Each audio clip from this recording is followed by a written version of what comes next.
नमस्कार दोस्तों, मैं आपका दोस्त असिस्टेंट एमजेएफ एकेडमी के इस डिजिटल प्लेटफॉर्म पर मैं आप सबका स्वागत करता हूं। दोस्तों, आज मैं कक्षा 10 का एक नया चैप्टर है दो चरों वाले रेखीय समीकरण। आज हम उसकी बात करने वाले हैं। दो चरों वाले रेखीय समीकरण है, ये आपका बोर्ड एग्जाम में 4 नंबर यहाँ कवर करता है। यानी ये चैप्टर है, ये 4 नंबर आपका कवर करेगा। 80 में से 4 नंबर ये कवर करेगा और 20 में से 3% ये कवर करेगा। 3 में यहाँ आपके 2 क्वेश्चन तो रहेंगे 1 नंबर वाले और 1 क्वेश्चन रहेगा 2 नंबर वाला। यानी कुल मिला के यहाँ 3% आपके कवर होने वाले।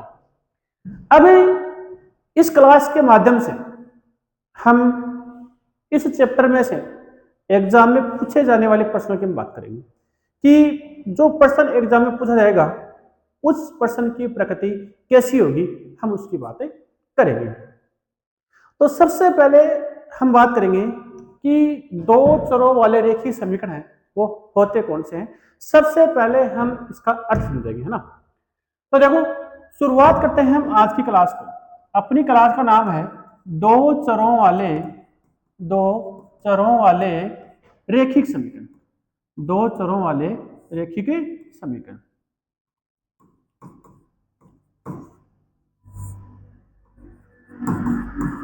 वाले रेखिक समीकरण,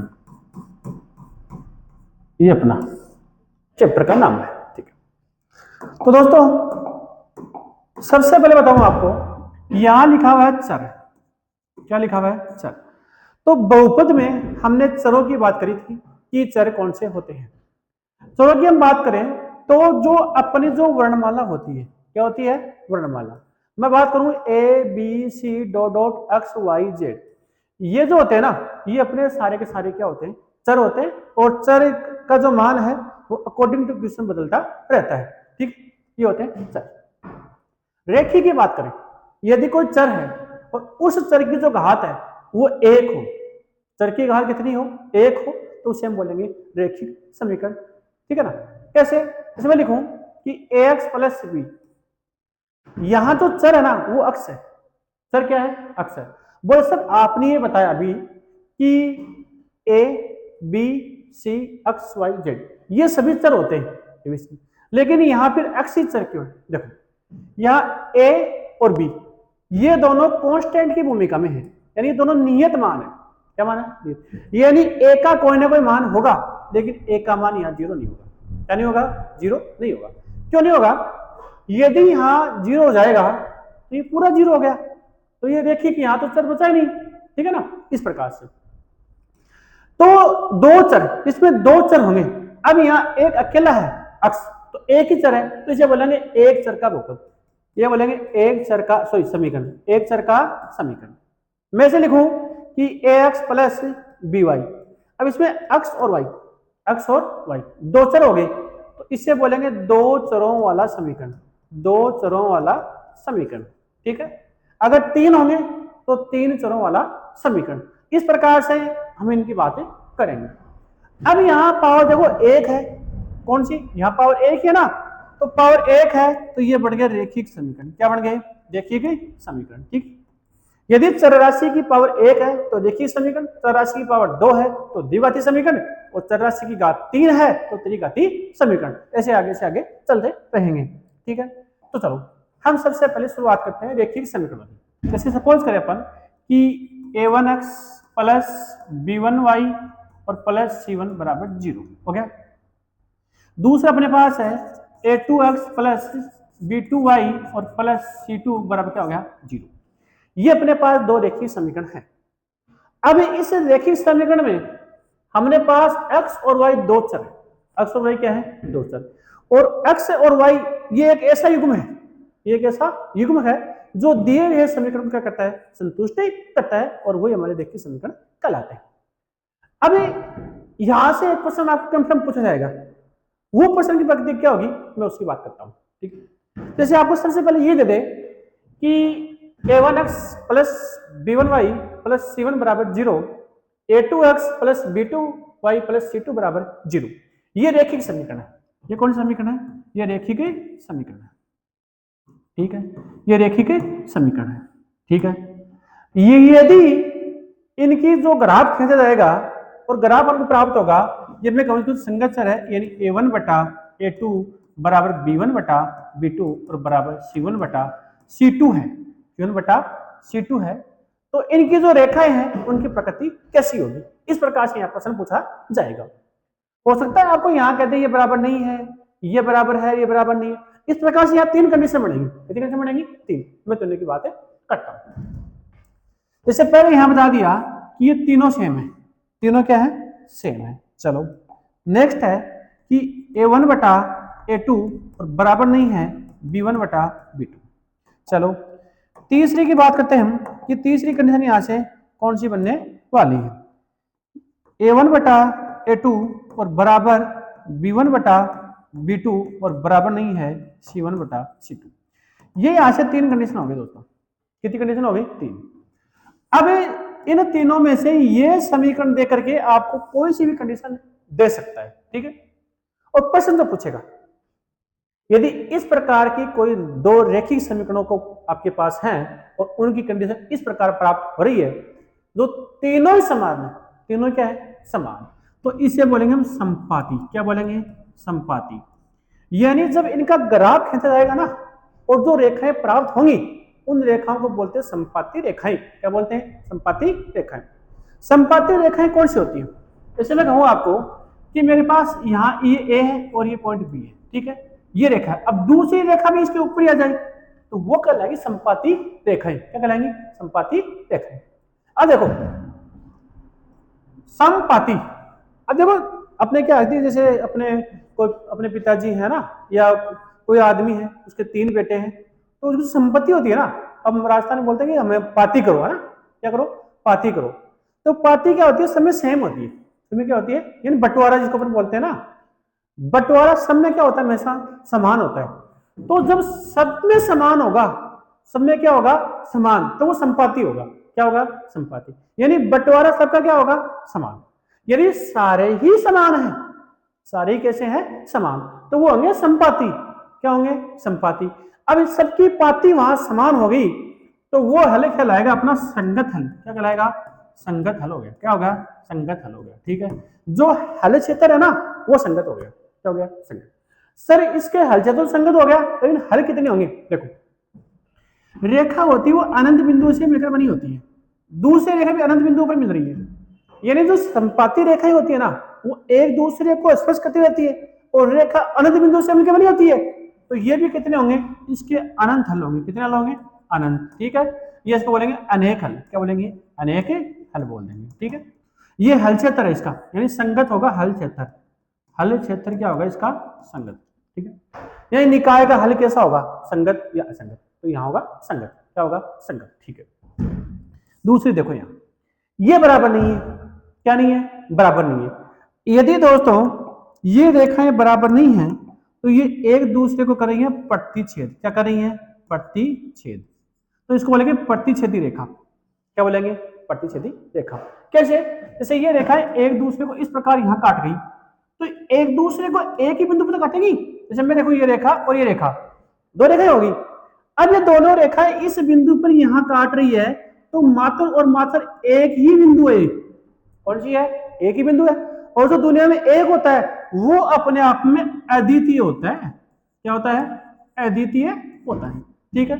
इसका मतलब ये हुआ कि हल क्षेत्र तो इसका आएगा और जब हल क्षेत्र आएगा तो कौन सा आएगा? इसका हल क्षेत्र होगा इसका संगत। क्या होगा? संगत। यानी हल क्षेत्र क्या होगा? इसका संगत होगा, ठीक। अब हल ये दोनों एक ही बिंदु पर प्रतिच्छेद करेंगे तो इसका हल होगा अद्वितीय। क्या होगा? अद्वितीय। ये इसका एक ही हल होगा। क्या होगा? एक ही हल होगा। अब देखो जब ये दोनों समान हो जाए तो जाए समान, समान तो बनेंगी समांतर। क्या बनेंगी? समांतर रेखाएं। अब जब रेखाएं समांतर होंगी क्या होंगी? रेखाएं क्या होंगी? समांतर। यानी रेखाएं क्या होंगी भाई? समांतर। अब रेखाएं समांतर होंगी, जैसे ये रेखा है और ये रेखा समांतर होगी, ये कभी भी एक दूसरे से नहीं मिलेंगी। और जब एक दूसरे से मिलेंगी नहीं, जब बातचीत ही नहीं होंगी तो हल कहां से निकलेगा भाई? जब बातचीत होंगी नहीं तो हल निकल सकता है क्या? कभी नहीं निकल सकता ना। हल निकलता है बातचीत होने से। क्या होने से? बातचीत होने से हल निकलता है, ऐसे हल नहीं निकलता है। है ना। अब मैं ऐसे कर दूं कि ऐसे हल निकालो, ऐसे हल कैसे निकल सकता है भाई, नहीं निकल सकता ना, हल निकलता है 5 से। तो इसका कोई हल नहीं होगा, कोई हल नहीं होगा। अब कोई हल नहीं है तो इसका हल क्षेत्र है वो असंगत हो जाएगा। क्या हो जाएगा, असंगत हो जाएगा। ये 3 कंडीशन आपके पास है। देखो, सब समान है संपाती, सब समान है संपाती, ओके ठीक है। अब संपाती और प्रतिच्छेदी, संपाती और प्रतिच्छेदी दोनों का हल क्षेत्र है वो संगत है। इनका हल क्षेत्र कैसा है, संगत है। यानी जो निकाय है ना उसका हल कैसा है, संगत है। कैसा है, संगत है। जो रेखाएं एक दूसरे को प्रतिच्छेद करेंगी उसका अद्वितीय होगा। अब जब सारे ही समान है, सारे क्या है, समान, तो अनेक हल हो गए। अब ये सारे समांतर हो गए, क्या हो गए, समांतर। और समांतर हो गया तो कोई हल नहीं। मैं कह रहा हूं यहां से आपका एक क्वेश्चन 1 नंबर का 100% आपकी एग्जाम में छपने वाला है। आई बात में, यानी 100% 1% यहां से आपका 100% आएगा, एग्जाम में आएगा, पेपर में आपको मिलेगा। ये आप नोट कर लेना। 1% इन 3 लाइनों से बाहर नहीं जाएगा। आपको रेखा पूछ सकता है कि किस प्रकार की रेखा है, इसका हल क्षेत्र पूछ सकता है, संगत है या असंगत है या ज्ञात नहीं कर सकते या कोई हल नहीं है, ठीक है। या इसका जो हल है वो कितनी है, 1 हल है, 2 हल है, अद्वितीय हल है या कितने हल है। इस प्रकार का यहां से 1% आपको जरूर पूछा जाएगा, ठीक है। ये डायरेक्ट प्रश्न भी दे सकता है, ठीक है। अगर ये नहीं देगा तो आपको प्रश्न किस प्रकार से पूछेगा, हम उसकी बातें करते हैं। तो देखो आगे हम उसकी बातें करते हैं कैसा प्रश्न पूछा जाएगा। जैसे मैं लिख दूं यहां कि सर 2x + 3y = 6 और 4x - 2y और बराबर 8, ये प्रश्न, ये समीकरण है ना। और का हल क्षेत्र बताओ, क्या बताओ, हल क्षेत्र बताओ, यानी का हल क्षेत्र क्या होगा। अब देखो सर ने कहा हल क्षेत्र संगत और असंगत दो ही होते हैं, संगत और असंगत। संपाती संगत है, प्रतिच्छेदी संगत है, समांतर क्या होगा, असंगत होगा। यानी जो रेखाएं समांतर रेखाएं, कैसी रेखाएं, समांतर, उनका असंगत होगा, तो हम निकाल लेते हैं। ये a1 का मान तो 2 है, a2 का मान 4 है, बराबर b1 का मान 3 है, b2 का मान -2 है और ये 6/8 है, ठीक है। इसको अपन कट करेंगे तो ये आएगा 1/2 और बराबर -3/2 और बराबर ये कट किया तो 3/8। देखो न तो ये दोनों बराबर है, न सर ये दोनों बराबर है, बराबर नहीं है। अब देखो इसके तो अपन को कोई इतना देखना नहीं है, लेकिन दोनों को देख रहे हैं, ये बराबर नहीं है। अगर ये बराबर नहीं है तो ये रेखाएं होगी प्रतिच्छेदी रेखा। कैसी होंगी भाई, प्रतिच्छेदी रेखा होगी। कैसी होंगी, प्रतिच्छेदी रेखा होगी। अब जब रेखाएं प्रतिच्छेदी हैं तो हल क्षेत्र है वो कैसा होगा, संगत होगा। क्या होगा, संगत होगा। मैंने कहा था प्रतिच्छेदी में और संपाती में दोनों में जो हल क्षेत्र है वो कैसा होता है, संगत होता है। अब जब रेखाएं प्रतिच्छेदी है तो इसके अद्वितीय हल है। कैसा है, अद्वितीय हल। मैंने 3 प्रश्न करवा दिए इसमें, 1 2 3 एक साथ नहीं आएंगे, ये एक एक ही पूछेगा, तीनों में से एक चीज ही आपको पूछेगा। या तो वैसे डायरेक्ट समीकरण दे देगा या फिर इस प्रकार से आपके पास कोई समीकरण बना के दे देगा, इस प्रकार से याद कीजिए, ठीक है। एक प्रश्न यहां से आपका 100% आने वाला है, इसको आप नोट कर लीजिए। चलो सर दूसरा प्रश्न कहां से आएगा, दूसरा प्रश्न देखो मैं लिख दूं यहां कि 2x + 3y बराबर 7 लिख दूं मैं, है ना। अब ऑप्शन दे देगा आपको कि इसको संतुष्ट करने वाला वो बताओ युग्म कौन से। जैसे मैं लिख दूं यहाँ 2 और 4, है ना। ऑप्शन 2 लिख दूं मैं यहाँ कि 2 और 3, ऑप्शन 3 लिख दूं मैं यहाँ कि 5 और 4, ऑप्शन लिख दूं मैं यहाँ सर 3 और 2, ये आ गया, है ना। अब इसमें कौन सा युग्म है जो इस समीकरण को संतुष्ट करता है, ये आपको देखना है। देखो करना क्या है, कुछ भी नहीं करना, आपको थोड़ा सा दिमाग लगाना है। यानी इनमें से कौन सा मान x और y की जगह पर रखे कि उसका मान 7 हो जाए, ठीक है। देखो ये 2 रखेंगे तो ये 2 को 2 से गुणा किया 4, किस प्रकार देखो 2 गुणा x का मान 2 रखेंगे तो 2 प्लस 3 की जगह 3 आ गया और गुणा y का मान कितना 4, 4 2 ये 4 हो गए प्लस ये 12 हो गए, ये आ गया 16, कितना आ गया 16। अपन को कितना चाहिए भाई 7, कितना चाहिए 7, तो ये तो इसका उत्तर नहीं है। ठीक है, इस प्रकार इसको 2 को रखेंगे तो ये 4 और ये कितने हो गया भाई 9, ये भी अपना उत्तर नहीं है। तो यहाँ आप एक कर लो इसको ना, एक कर लेते हैं अपन इसको ना, एक कर लो ना, तो यहाँ रखेंगे 3, कितना रखेंगे 3, तो कितना हो गया 7। तो ये अपन इस प्रकार से इसको अपन चेक कर लेना। ठीक है, एक क्वेश्चन यहाँ से आपका आएगा बस, इसके अलावा 1 नंबर का यहाँ कोई क्वेश्चन आपका नहीं बनता है।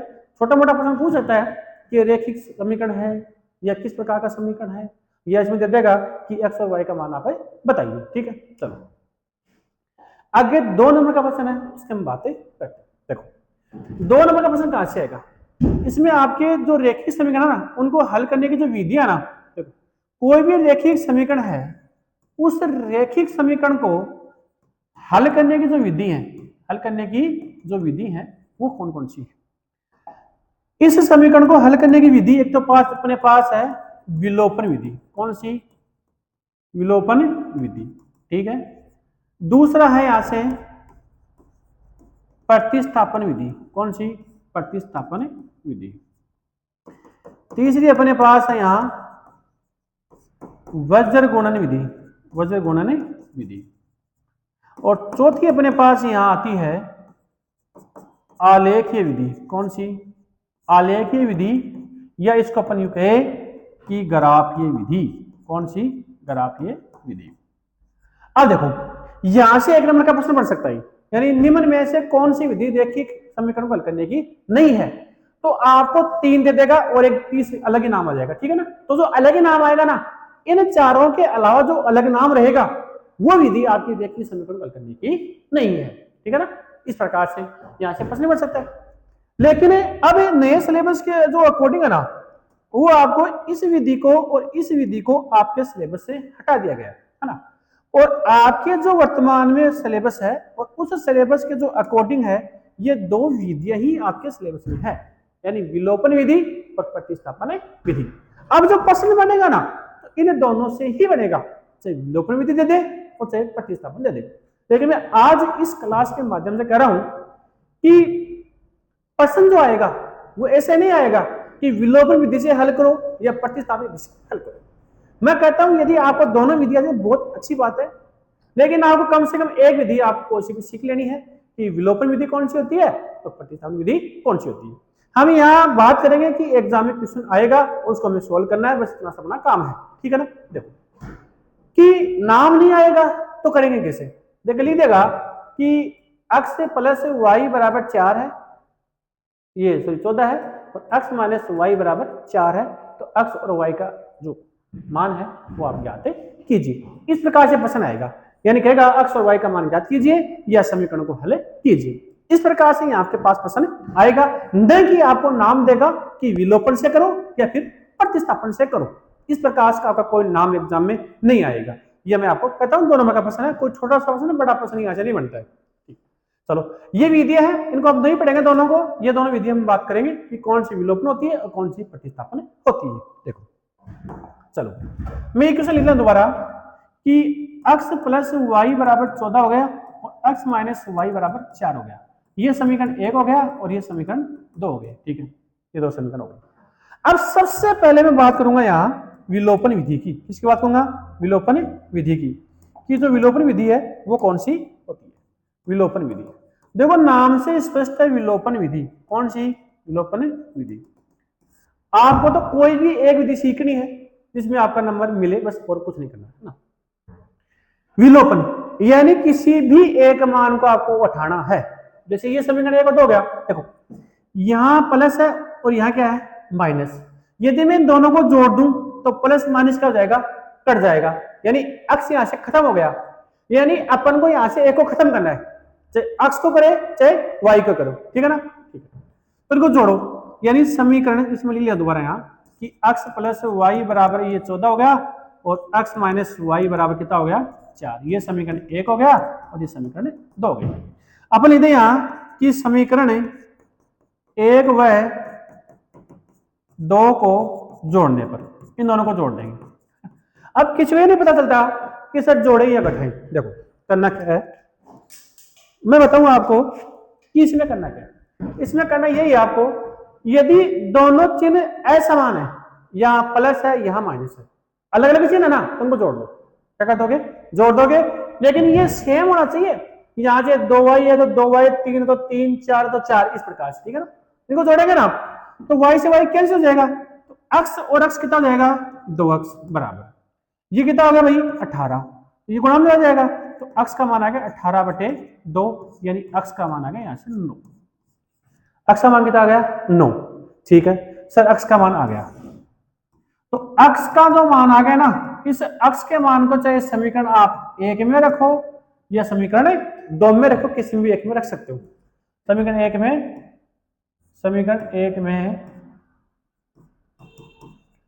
रखने पर तो रखो समीकरण एक में ना, देखो कहां रखें, ये रहा समीकरण एक है ना। अक्स का मान 9 आ गया तो 9 + y = 14 हो गया, ये प्लस का हो जाके क्या हो गया भाई माइनस का, तो 14 - 9, y का मान आ गया 5। ये लो x का मान 9, y का मान 5। ये प्रश्न आपका 2 नंबर में आएगा। आपको कोई विधि नहीं लेनी है, चाहे विलोपन हो चाहे प्रतिस्थापन हो, आपको ना नहीं देगा, ये मैं आपको कंफर्म कर रहा हूं आज। अब ये विलोपन विधि है, कौन सी विधि है, विलोपन विधि है। इसको हम इस प्रकार से सोल्व कर सकते हैं और x और y का मान हम निकाल सकते हैं, चाहे कोई भी वैल्यू हो, ठीक है। और ऐसा ही क्वेश्चन आपका आएगा। मैं कह रहा हूं आज मेरी क्लास आप अच्छी तरह से सुन ले, या मैं कह रहा हूं वो सुन ले। मैं कह रहा हूं इतना इजी क्वेश्चन आएगा कि आप कल्पना भी नहीं कर सकते कि सर ऐसा क्वेश्चन और ये 2 नंबर में। मैं कह रहा हूं ज्यादा बड़ा क्वेश्चन 2 या 3 लाइनों का क्वेश्चन आपका आएगा, इससे बड़ा क्वेश्चन आपके नहीं आएगा, ठीक है ना। तो और नाम भी नहीं देगा विधि का कि विलोपन से करो प्रतिस्थापन से करो, सीधा सीधा लिख देगा x + y = ये और x - y = ये, तो आप इस x y का मान यहाँ पे कीजिए। इस प्रकार से प्रश्न आपका आएगा, ठीक है। चलो बोल से विलोपन हो गई, प्रतिस्थापन बताओ। ये लो देखो प्रतिस्थापन, एक जगह से उठाओ दूसरी जगह लगा रख दो, ये प्रतिस्थापन। जैसे हमने किसी पेड़ को ना यहां से उठा दिया और वहां ले जाकर लगा दिया, यानी इसको यहां से उठाया और वहां प्रतिस्थापित कर दिया। एक जगह से उठाओ दूसरी जगह रख दो, वो अपना होता है प्रतिस्थापन। जैसे देखो वही क्वेश्चन लेते कि x + y = 14, यह समीकरण 1 हो गया, और x - y = 4, यह समीकरण 2 हो गया। ये तो है, ठीक। अब समीकरण 1 और समीकरण 2 आपके पास हैं, दोनों में से किससे भी मान निकाल लो आप, यानी समीकरण 1 हो चाहे समीकरण 2, कोई भी एक समीकरण का आप उपयोग करो और उस समीकरण का उपयोग करके आप यहां से एक मान निकालिए। एक मान कौन सा निकालेंगे, देखो इसमें लिखूं कि समीकरण 1 से, समीकरण 1 से ये प्लस का होता जाके माइनस का, तो x = 14 - y, ये समीकरण हो गया 3। समीकरण कितना हो गया 3 हो गया, ठीक है ना।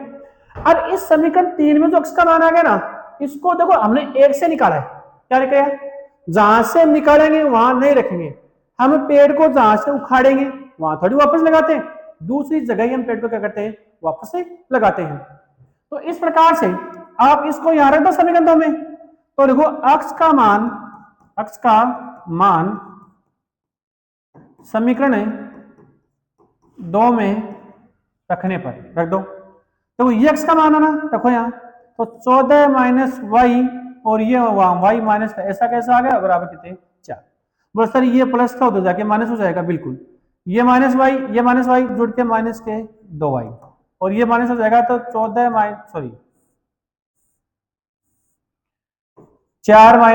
14, 2y बराबर कितना हो गए माइनस के 10, माइनस से माइनस भी क्या हो गया कैंसिल, तो y बराबर आ गए 10/2, तो y का मान आ गया 5, ठीक है। y का मान 5 आ गया, वही चीजें पुरानी है। अब y का मान समीकरण 1 में रखो चाहे 2 में रखो चाहे 3 में रखो, कहीं भी रख दो ना, तो रख दो यहाँ कि y का मान समीकरण 3 में रखने पर, समीकरण 3 में रखने पर रख दो इसको ना, ये रहा समीकरण 3। तो x बराबर 14 माइनस कितना हो गया 5, तो कितना आएगा x का मान यहाँ से 9 आएगा। ये लो एक्चुअली बस ये प्रतिस्थापन विधि है आपकी, ये x और ये y का मान आएगा। ठीक है, आज की इस क्लास में हमारा यह मकसद था कि किस प्रकार का क्वेश्चन आपको एग्जाम में पूछा जाएगा। मैं कह रहा हूं जो मैंने करवा दी इससे बड़ा क्वेश्चन आपका नहीं होगा। ठीक है, फिर भी मैं आपके लिए कल नहीं, कल तो कंपटीशन, परसों एक दिन छोड़ करके अगले दिन, यानी आज हो गया अपना क्या, गुरुवार हो गया, शुक्रवार, शनिवार को मैं इसके कंप्लीटली क्वेश्चन है आपको करवा दूंगा कि इस चैप्टर से छोटे और बड़े क्वेश्चन वो कितने आएंगे और कहां से आएंगे, ये मैं बता दूं। आज का मैं तरीका बताया कि इस प्रकार का ही क्वेश्चन आएगा, इसके अलावा इस चैप्टर में कोई क्वेश्चन नहीं बनता है। मैंने टाइप्स की बात की कि इस टाइप्स के क्वेश्चन आएंगे ना। अगली क्लास में हम इसके अंदर ऐसे क्वेश्चन की बात करेंगे जो पिछले एग्जामों में पूछे गए हैं, चाहे वो सीबीएसई की एग्जाम हो चाहे वो आरबीएसई की एग्जाम हो। उन एग्जामों में आए क्वेश्चन की बात हम अगली क्लास में करेंगे और जो शनिवार को अपनी क्लास होगी उसमें हम करेंगे। तो इस क्लास को, इस सीरीज को आप अपने दोस्तों के साथ शेयर कीजिए। यदि आपको लगता है इसमें अच्छा कंटेंट मिला है तो आप अपने दोस्तों के साथ इसको शेयर कीजिए, क्योंकि इस सीरीज के माध्यम से हम हर प्रश्नावली का इस प्रकार से पोस्टमार्टम करें कि बच्चे के पास टाइम भी कम है तो वो रिवीजन किस प्रकार से करें। अब आपको इस चैप्टर का रिवीजन करना है तो मेरी क्लास आपके लिए काफी है। आज की क्लास इस चैप्टर के रिवीजन के लिए काफी है। आप एक एक क्वेश्चन निकालने के लिए बैठोगे तो भैया रिवीजन नहीं होगा। ये मैथमेटिक्स का रूल नहीं है। मैथमेटिक्स का एक ही रूल है, कंसेप्ट क्लियर करो। यदि आपके कंसेप्ट क्लियर है ना तो क्वेश्चन से कोई भी हो, जैसे मैं कह दूं यहाँ मैंने ये लिख दिया कि 2x + 3y = 5 हो गए और 4x - 3y = 15 हो गए, ये दे दिया, तो क्या फर्क पड़ेगा। मुझे पता है विलोपन से करना, प्रतिस्थापन से करना है, कैसे करना है। इसका निकाय पूछेगा, संख्या तो चेंज करेगा अगला, और क्या करेगा, कुछ नहीं करेगा। तरीका चेंज नहीं कर सकता अगला, संख्या चेंज कर सकता है, बाकी तरीका कोई चेंज नहीं होगा। मैं ये आपको कह सकता हूं। तो चलो अगली क्लास में मिलते हैं, तब तक के लिए आशा करता हूं कि आप अपनी पढ़ाई को रेगुलर रखेंगे और एग्जाम का टाइम नजदीक है तो थोड़ा सा अपनी जो पढ़ाई पर जो फोकस है वो ज्यादा दीजिए। धन्यवाद, थैंक यू।